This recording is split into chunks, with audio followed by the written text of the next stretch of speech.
pessoal, estamos começando o nosso Boa Noite Investidor, hoje terça-feira, dia 22 de janeiro.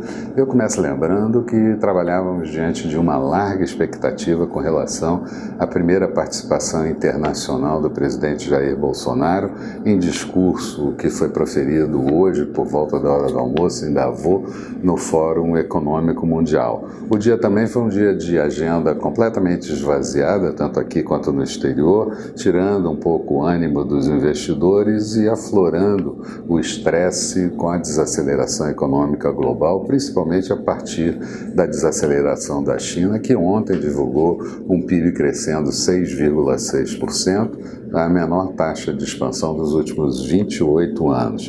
Consequência disso, a aversão ao risco voltou aos mercados e todas as principais bolsas do mundo tiveram um dia negativo, mas também pegou o câmbio e pegou algumas commodities, como o petróleo, que caiu forte na sessão de hoje, como nós vamos ver.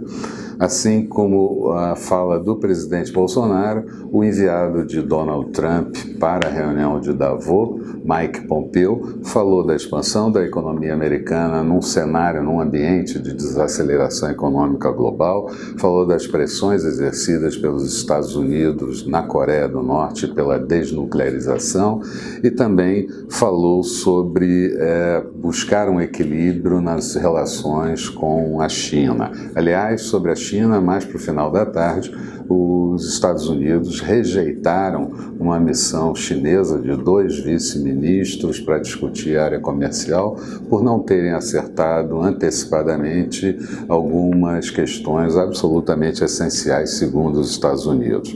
Já o presidente Jair Bolsonaro fez um discurso muito curto, entre 6 e 8 minutos, muito tenso também, não abordou a reforma da Previdência Social e também o ajuste fiscal, duas matérias absolutamente importantes, falando mais de forma genérica, que vai abrir o comércio brasileiro, não sem ideologia, e mantendo uma expectativa e uma cautela por parte dos investidores, principalmente os investidores estrangeiros. Mas Paulo Guedes, junto com João Dória, governador de São Paulo, foram bem mais assertivos. Paulo Guedes falando do regime de capitalização, que vai incluir na reforma da Previdência, falando sobre o apoio de 22 de 27 governadores ao projeto de reforma da Previdência, e isso mexendo com as bancadas de cada um dos estados. E também tivemos, já saindo disso, Paulo Guedes vendeu muito bem o Brasil e deve continuar vendendo nesses dias que ainda correm na Suíça. A Arábia Saudita, por sua vez, descredenciou 35 unidades produtoras de frango para exportação para a Arábia Saudita. E a Arábia Saudita é um grande comprador do produto do Brasil. Os mercados reagiram muito mal a tudo isso e o resultado foi bolsa em queda, dólar em alta.